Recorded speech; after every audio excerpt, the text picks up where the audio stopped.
ሰላም ተመልካቾቻችን ከጂኤምኤም ቴሌቪዥን የዕለቱን ዜናዎቻችንን ይዤላችሁ ቀርቤያለሁ። በቅድሚያም አርዕስተ ዜናዎቹን አስደምጣችኋለሁ። የኢትዮጵያ አዲስ ኪዳን መጥምቃዊት ቤተክርስቲያን ኮሚሽን በደብረ ብርሃን ከተማ ሰብአዊ ድጋፍ ለሚያስፈልጋቸው ከ10 ሺህ በላይ ወገኖች ሰብአዊ ድጋፍ አደረገ። በፓስተር ቤኒሂንና በአፔክስ ኢቨንትስ የተዘጋጀውን ታላቅ ክሩሴድን በተመለከተ ታኅሳስ 10 2018 ዓ.ም ጋዜጣዊ መግለጫ ተሰጠ። ኢየሱስ መና በሚሽግዳ የተሰኘው የዶክተር መለሰ ሄራሞ መጽሐፍ ተመረቀ።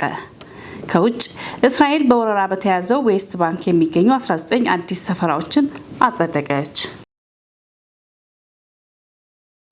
ተመልካቾች ከዜናዎቹ ጋር አብሬያችሁ ቆይታ ማደርገው ቤቴል ታምራት ነኝ።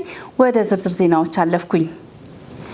የኢትዮጵያ አዲስ ኪዳን መጥምቃዊት ቤተክርስቲያን ኮሚሽን በደብረ ብርሃን ከተማ ሰብአዊ ድጋፍ ለሚያስፈልጋቸው ከ10 ሺህ በላይ ወገኖች ሰብአዊ ድጋፍ አደረገ። የኢትዮጵያ አዲስ ኪዳን መጥምቃዊት ቤተክርስቲያን ልማት ኮሚሽን በደብረ ብርሃን ከተማ ሰብአዊ ድጋፍ ለሚያስፈልጋቸው ከ10,980 የሚሆኑ ወገኖች ሰብአዊ ድጋፍ አድርጓል። በድጋፉም ማስጀመሪያ ፕሮግራም ላይ የደብረ ብርሃን ከተማ ምክትል ከንቲባ ክቡር ወርቅ አለማው ኮስትሬ መልእክት ያስተላለፉ ሲሆን የኢትዮጵያ አዲስ ኪዳን መጥምቃዊት ቤተክርስቲያን ልማት ኮሚሽን ይህ ችግር ከተከሰተ ጀምሮ ከጎናችን ሆኖ ላደረገው ድጋፍ ከልብ አመስግነው ድጋፉ አሁን የሚቀጥል ሲሉ ገልጸዋል። የልማት ኮሚሽኑ ዋና ስራ አስኪያጅ አቶ ማሞ ቀጸላም ድጋፉ በቂ ነው ብለን ባናስብም ጊዜያዊ ማስታገሻ ስለሚያስፈልግ ይህንን አድርገናል፣ በቀጣይም አብረናችሁ ከጎናችሁ እንሆናለን ሲሉ ገልጸዋል።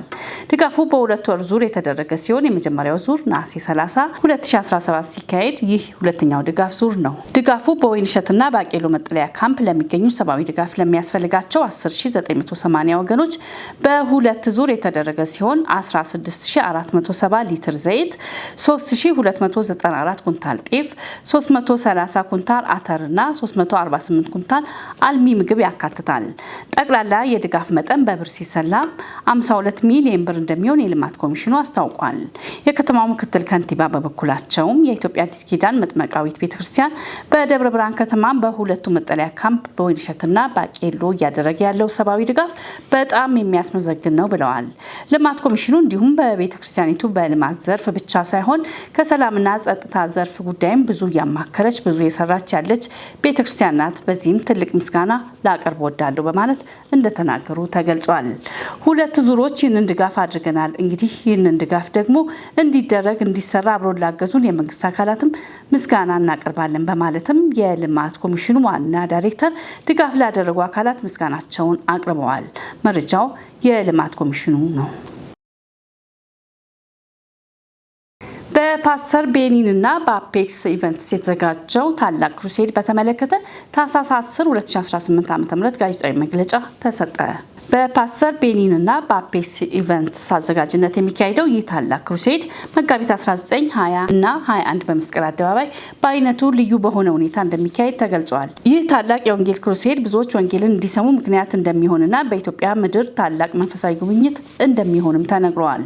በዚህ ብሔራዊ ክሩሴድ ላይም ከ15,000 በላይ በጎ ፈቃደኛ አገልጋዮች እንደሚያስፈልጉና በዚህ አገልግሎት ማገልገል ለሚፈልጉ ሁሉ በ0989 15 16 17 በቴሌግራም ወይንም በቀጥታ እየደወሉ መመዝገብ እንደሚችሉ ጥሪ ቀርበዋል።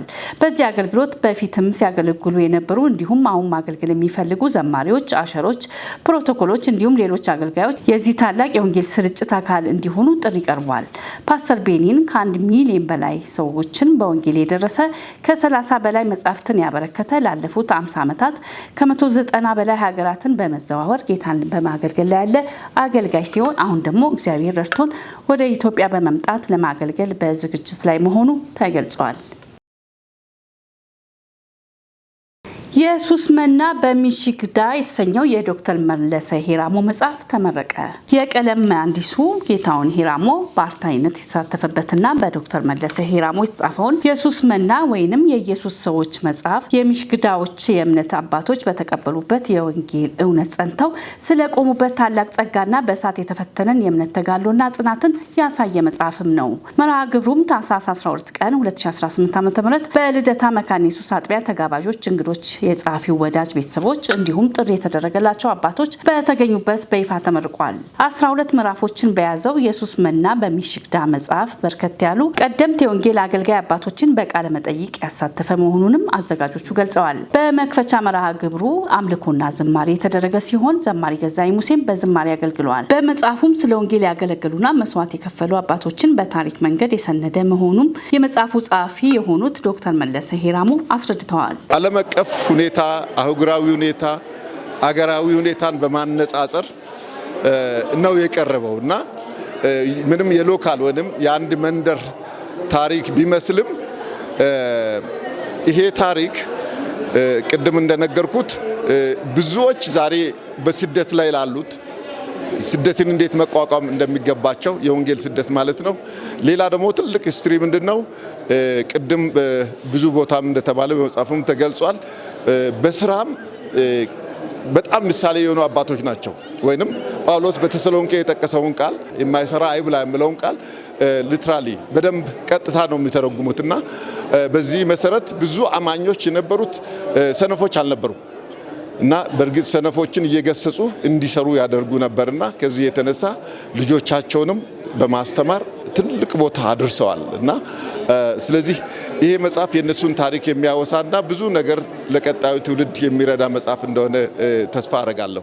በምርቃቱ ወቅትም በልደታ መካነ ኢየሱስ ቤተክርስቲያን ፕሮግራሙ እንዲሳካ ላደረጉት አስተዋጽኦ የምስክር ወረቀት ተበርክቷል። በዕለቱም በመጽሐፉ ዙሪያ የተዘጋጀ ዘጋቢ ፊልም ለታዳሚያን የቀረበም ሲሆን ዶክተር መለሰ መጽሐፉን ለማዘጋጀት 20 ዓመታትን መውሰዱንም በመድረኩ ተወስቷል። በፕሮግራሙ መጨረሻም ትምህርትና ሚስዮናዊነት ላይም የውይይት መድረክ በማካሄድና የመጽሐፉን ምረቃ በማብሰር ስነስርዓት ፕሮግራሙ ተጠናቋል። የኢትዮጵያ ወንጌላዊት ቤተክርስቲያን መካነ ኢየሱስ ልማትና ማህበራዊ አገልግሎት ኮሚሽን በስርዓተ ጾታ ፍትህና ትራውማ ሂሊንግ ላይ ስልጠና ሰጠ።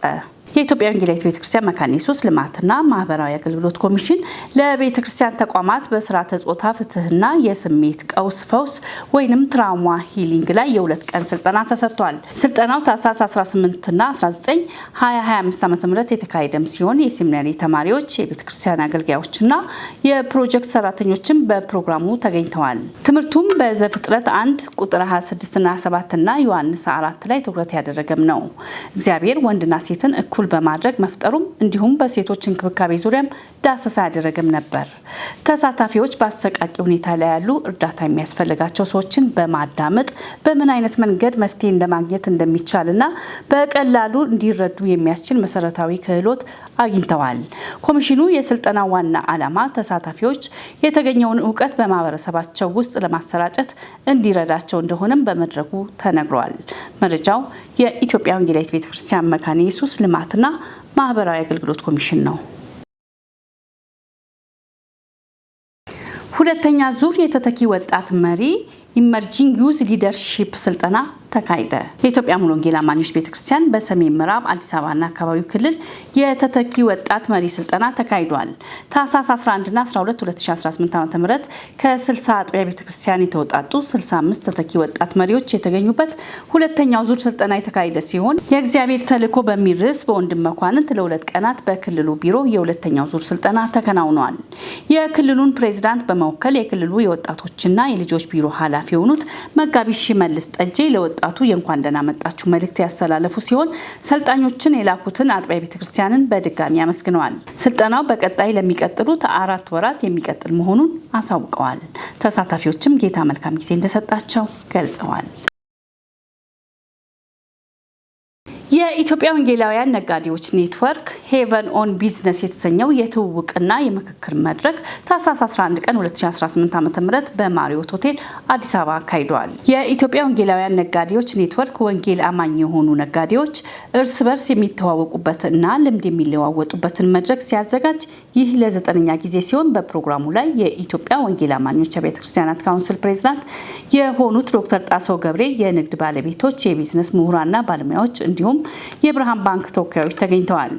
በስፍራው በመገኘት ንግግር ያደረጉት የኢትዮጵያ ወንጌል አማኞች ቤተክርስቲያናት ካውንስል ፕሬዝዳንት የሆኑት ዶክተር ጣሰው ገብሬ በኔትወርኩ መቋቋም የተሰማቸውን ደስታ ገልጸው እንደ ሀገር ብዙ ነገር መስራት የተቻለ አለመስራቱ እንደሚያስቆጫቸው ተናግረዋል።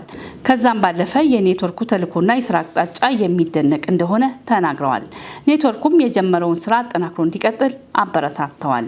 በመጨረሻም በኢትዮጵያ ወንጌላውያን ነጋዴዎች ኔትወርክና በብርሃን ባንክ መካከል የመግባቢያ ሰነድ ፊርማ ስነ ስርዓት ተካሂዶ መርሃ ግብሩ ተጠናቋል። መረጃው የካውንስሉ ነው።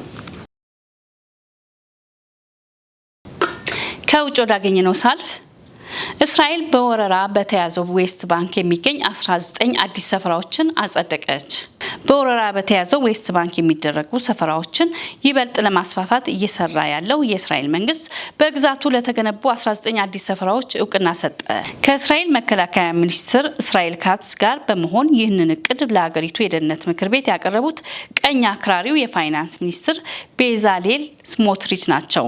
ሚኒስትሩ ውሳኔው የሀገረ ፍልስጤም ምስረታን ለማገድ የተላለፈ እንደሆነ ተናግረዋል። በዓለም አቀፉ ሕግ መሰረት እስራኤል በዌስት ባንክ የምታካሂዳቸው ሰፈራዎች ሕገወጥ ተደርገው ይቆጠራሉ። ሳዑዲ አረቢያ እርምጃውን ተቃውማለች።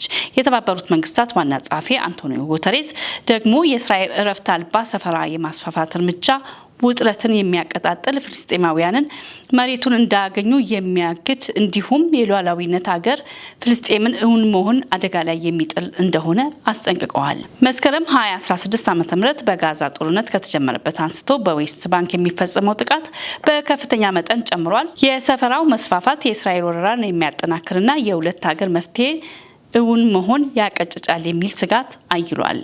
የሁለት ሀገር መፍትሄ የሚለው ሀሳብ ዌስት ባንክና የጋዛ ሰርጥን የያዘች እንዲሁም ምስራቅ ኢየሩሳሌምን ዋና ከተማዋ ያደረገች ፍልስጤም እንደ ሀገር የምትመሰረትበትን እቅድ የሚያመለክት ነው። በአውሮፓውያኑ 1967 ከተካሄደው የአረብ እስራኤል ጦርነት በፊት በነበረው የድንበር መስመር ላይ የተመሰረተ ነው። የአሁኑ የእስራኤል መንግስት 2022 ወደ ስልጣን ከመጣበት ጊዜ አንስቶ የሚጸድቁ ሰፈራዎች ብዛት በከፍተኛ መጠን ጨምሯል። ከዚህ ቀደም ፈቃድ ሳያገኙ የተመሰረቱ ሰፈራዎችንም የማጽደቅ ሂደት አስጀምሯል። በቅርቡ የተሰጠው ውሳኔ ባለፉት 3 ዓመታት ብቻ የጸደቁ ሰፈራዎች ብዛት 69 እንዳደረሰው የፋይናንስ ሚኒስትሩ ስሞትሪች ተናግረዋል። ዘገባው የቢቢሲ ነው። ተመልካቾቻችን የዕለቱን ዜናዎች ከማብቃቴ በፊት አርዕስተ ዜናዎቹን ላስታውሳችሁ።